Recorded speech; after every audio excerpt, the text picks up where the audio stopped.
근데 금리가 올라가고 그 상태에서 공급이 계속 되게 되면 지금 아까 임대료가 오른다는 전제는 어떻게 보면 공급이 부족하다는 전제에서 그게 그렇죠. 성립이 되는 거잖아요. 그렇죠. 근데 이런 게 있어요. 이제 뭐 계속 이게 뭐 양쪽 다 그렇습니다만 지금 계속해서 뉴스 한번 보여주세요. 뭐라 그래야 될까요? 후보자분들이 정부 계획보다 더 많이 공급을 하겠다. 이런 얘기가 나오고 있어요. 그리고 서울권에도 이렇게 공급을 하고 이런 식으로 계속해서 공급을 하겠다는 것이 이쪽 뭐 한쪽만 나오는 게 아니라 양쪽 다 지금 공급에 대한 얘기가 계속 나오고 경쟁을 있습니다. 하고 있죠. 네, 네. 누가 더 많이 공급할 맞죠. 것인가. 맞죠. 이런 식으로 계속해서 공약이 나오고 있는 상황인데 그리고 국토부에서도 저희가 어제 업로드했습니다만 공급 계획을 2022년에도 가지고 있고 그런 거에 대해서 행정 절차를 간소화하고 뭐 그런 얘기도 낸다는 거죠. 낸다 네, 이런 그렇죠. 얘기도 많이 그렇죠. 나오고 있거든요. 그러면 지금 같은 경우에 뭐 잘못 내가 갭으로 샀다가 청구권 한번 하면은 4년이잖아요. 그죠. 그 지금 내가 예를 들어서 살 돈이 모자라 가지고 뭐 소위 저가 주택이라 그러는 4억대 아파트를 갭으로 일단 명의를 꽂았어요. 네. 근데 그분이 2년 해가지고 청구권을 써서 4년을 했어요.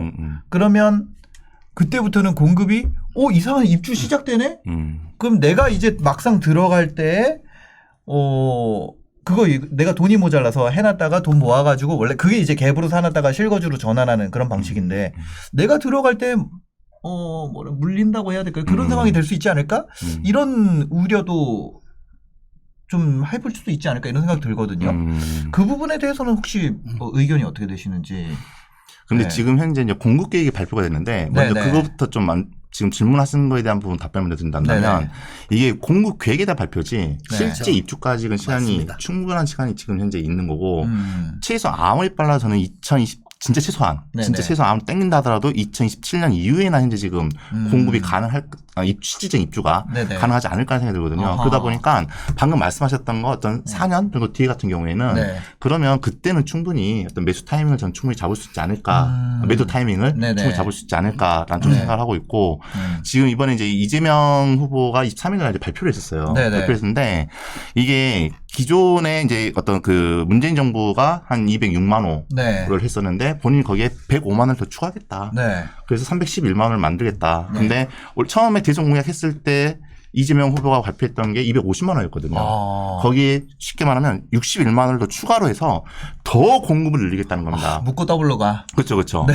이게 가장 핵심인데 여기서 우리가 그러면 실질적인 공급이 되기 전과 네네. 이후 시장 상황이 어떻게 된지에 대한 부분을 확실하게 짚고 넘어가야지 시청자분들도 그럼 내가 지금 현재 집을 사야 될 것인지 네네. 아니면 계속 보유해야 될 것인지 아니면 팔면 언제 팔아야 될 것인지 이런 것들이 좀 정리될 수 있지 않을까 싶어요. 네네. 그래서 먼저 그 공급이 되기 전 공급이 되기 전 시장 상황을 보면 네. 기본적으로 현재 지금 공급 물량이 그만큼 늘면 늘수록 그럼 공급이 되기 위해서는 개발돼야 되거든요. 네. 그럼 공급되는 방식이 공공택지 방식으로 갈 거고 또 재개발 재건축을 완화하는 방식을 갈 거고 네네. 또 리모델링을 완화하는 방식을 갈 거고 네. 그리고 그 또 그린벨트를 해제하는 방식을 갈 거예요. 결과적으로 공급되기 전에 이러한 어떤 개발에 대한 이슈가 나타날 수밖에 없는 상황에서 네. 이 양이 많으면 많을수록 개발은 동시다발적으로 될 수 있는 가능성이 클 수밖에 없어요. 왜? 지금 현재 굉장히 급했잖아요. 급했기 네, 때문에 네, 빠른 네. 공급을 위해서는 조금 전에 말씀드린 것처럼 절차도 간소화시키겠지만 네. 개발의 구역을 빨리빨리 지정함으로 인해서 어떻게 보면 심리적 압박을 가기 위해서 그런 행동을 보일 수밖에 없는 상황이 된다는 거죠. 네.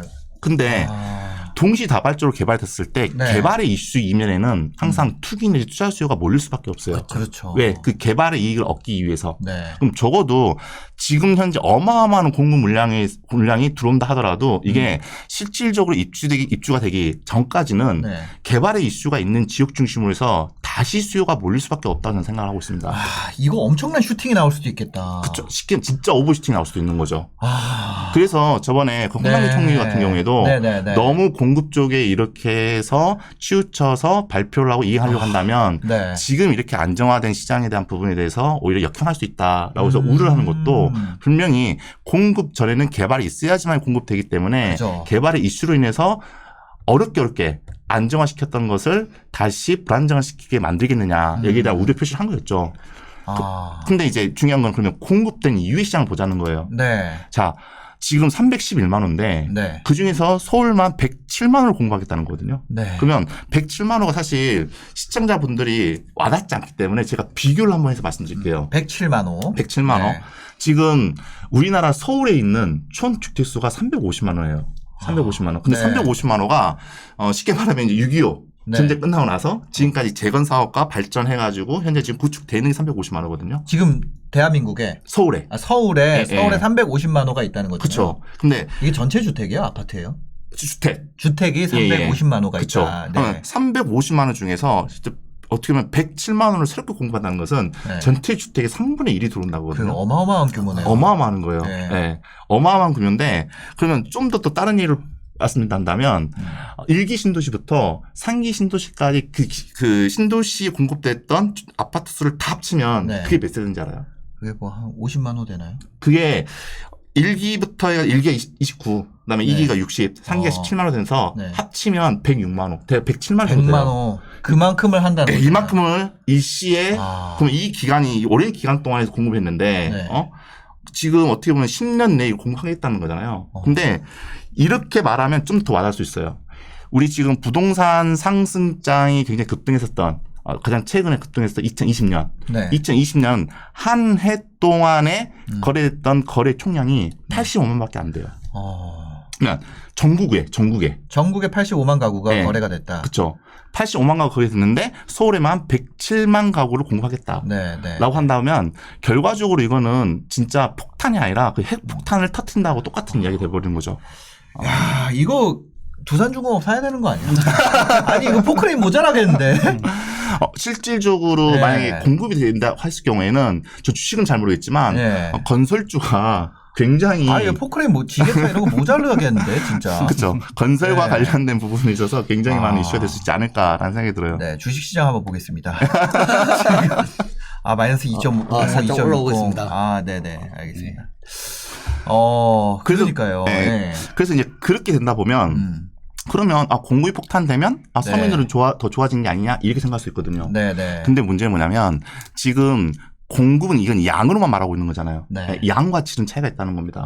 네. 특히 지금 현재 여기서 공급하는 것은 서민의 주거생활 안정을 위해서 공급한다는 거잖아요. 네. 그렇다면 고가에 대한 아파트, 고가의 공급이 사실상 현실적으로는 지금 정책 내에서 범위에 포함되기 쉽지 않아요. 거의 고가 같은 경우에는 거의 민간 중심으로 해서 네. 재개발 지역 건축 중심으로 해서 나타날 수 있는 가능성이 굉장히 커질 수 있지 않을까 싶거든요. 그러면 양이 많아지면 많아질수록 입지가 좋은 고가 아파트의 희소성은 그만큼 훨씬 더 커지게 됩니다. 네. 그러다 보니까 사람들은 많은 공급량이 있는 여기 관심 갖지 않아요. 내가 어떻게 하면 저 입지에 입성할 수 있을까? 네. 내가 좀 더 돈을 모아서 졸로 갈아탈 수 있을까? 네. 그러면 그쪽 수요 집중으로 인해서 다시 고가 아파트의 매가는 굉장히 상승할 수밖에 없고 2020년 후반대 되잖아요. 네. 그리고 나서 나중에 이제 재건축 아파트들이 들어오면 뭐 압구정 현대도 그렇고 기본적으로 저는 100억대 이상으로 거래된다고 생각합니다. 그 그럴 것 정도로 같아요. 네. 가격 차이가 어마어마하게 벌어질 거라 보고 있고 그러면 이 공급 폭탄의 시즌 피해가 누가 받냐? 저는 서민이 받는다고 생각을 해요. 네. 반값 아파트를 공급한다는 게 아니라 정말 반의 반값으로 폭탄으로 인해서 엄청난 공급량에서 가격이 떨어질 수 있는 상황이 되거든요. 그러면 그 집을 현재 서민들 같은 경우도 내 집을 갖고 있잖아요. 네. 근데 자기 집의 가격이 지금 수준보다도 훨씬 더 가격이 떨어짐으로 인해서 이거는 어떻게 보면 경제 자체가 휘청거릴 수가 있고 특히 서민 경제는 굉장히 붕괴될 수가 있는 네. 그러한 어떤 리스크가 저는 존재한다고 보고 있거든요. 그죠. 그러다 보니까 어떻게 보면 그냥 무조건 양만으로 이렇게 승부하기보다는 저는 어쨌든 아파트의 가격은 공급과 수요 이 조절이 굉장히 중요하다고 생각하거든요. 근데 너무 그 전에는 수요 억제만 강화를 했고 지금 너무 공급 확대 쪽만 이렇게 강화를 했는데 이렇게 해서 이분법적으로 하는 것이 아니라 기본적인 단기적으로는 수요를 조절하고 중장기적으로는 공급 계획을 세워가면서 이런 단계적인 어떤 그 대책을 수립해놔야지. 근데 지금 말씀하신 부분은 어떻게 보면 당위에 대한 얘기잖아요. 네. 이렇게 해야 된다. 그런 건데 그게 아니라 그럼 이런 공급이 이런 대책이 나왔을 때 그럼 내년에 내 집은 어떻게 될까? 이런 거거든요. 그게 더 중요한 거죠. 예, 그런 부분에 대한 의견은 혹시 어떻게 되세요? 저는 오히려 조금 이제 세부적으로 들어가서 생각을 해보면 그러면 이때까지 수요와 공급에 의한 차이에 의해서 가격이 안정된 적이 한 번도 없었냐는 거죠. 이때까지 부동산 시장상 분명히 하락을 했다가 다시 상승을 하고 하락을 했다가 상승했다가 다시 상승하는 그 이면에 네. 공급이라는 포인트가 분명히 있었습니다. 사실. 그게 공급이라는 게 수요를 필요로 하는 그 타이밍을 파악을 해서 그 이전에 공급이라는 게 준비가 되고 네. 그래서 수요가 필요로 하는 그 즉시에 이용될 수 있도록 공급이 되어야 가격이 안정되는 건데 네. 지금은 이미 그걸 늦었다라는 것을 다 인정하고 있는 부분이죠. 이제 늦었으니까 빨리빨리 해야지. 근데 중요한 건 그러면 향후 좀 전에 성준님께서 말씀드렸지만 네. 빠르면 27년이라고 했고 네, 네, 그 네. 27년에 공급이 탁 실제로 300만 원가 팍 터지면 네. 분명히 가격은 안정이 될 거예요. 근데 어. 그 전까지 가격은 어떻게 될 것인가가 중요한 그 거잖아요. 전까지 27년 전까지 네. 그래서 예를 들어서 지금 예를 들어서 네. 10억 하는 아파트가 지금 몇 쭉 년이죠? 22년. 22년. 5년 남았어요 아직. 네. 5년 동안에 공급은 계속 부족하고 수요는 계속해서 일어날 건데 네. 그게 10억짜리 아파트가 쭉 10억으로 가다가 네. 8억 7억 이렇게 떨어지는 거는 어찌 보면 서민들한테 주거 안정이 되는 거지만 네, 네, 네. 10억짜리가 11억 12, 13억까지 간 다음에 11억으로 떨어지는 거는 네. 결론적으로 봤을 땐 1억 올랐는 거잖아요. 그죠. 결국은. 네. 그러니까 27년도에 가격이 안정될 수 있다는 그 부분이 매수 심리를 죽이고 또는 서민에게 어찌 보면 희망을 주는 내용일 수도 있으나 네. 현실적으로 봤을 때는 더 올란 다음에 내린다는 것은 그건 더 어려워질 수 있는 부분인 거죠. 2027년 앞으로 5, 6년 남았죠. 5년 남았으면은 45이 50살 된다는 그렇죠. 얘기거든요. 그렇죠. 그리고 지금 지금 현 정권에서도 네. 수많은 공급 정책이 나왔잖아요. 네. 근데 뭐 상기 신도시도 나오고 각종 시설을 이렇게 무너뜨리고 건물을 올리겠다 그런 이야기를 했지만 그게 지금 현실적으로 드러나고 있는 부분이 많이 없잖아요. 계속 그렇죠. 지연되고 있어요, 사실. 네. 그럼 이 많은 311만 호가 과연 현실적으로 다 반영될 수 있을까? 그거는 사실 지금으로서는 예측하기 네. 힘든 부분이잖아요. 예전 군사 정권 때면 다 무너뜨리고 이렇게 할 수 있지만 그거 아닌 상황이잖아요. 그죠. 이권이 다 연결돼. 그러니까 서울에 진짜 새 아파트 진짜 없는 것 같아요. 맞죠. 저도 이거를 한번 찾아봤었거든요.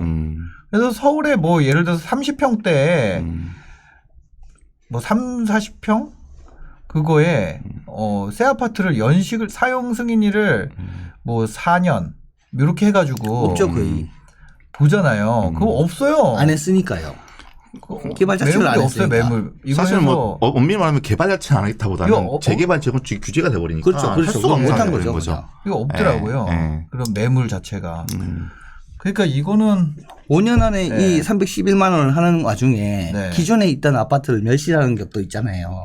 그럼 그분들이 살아야 될 집은 그러면 이미 네. 준비가 되어 있느냐는 거죠. 그러니까 단기적으로 봤을 때 개발은 또 다른 수요를 만들어내는 네. 정책이 될 수도 있는 거잖아요, 사실.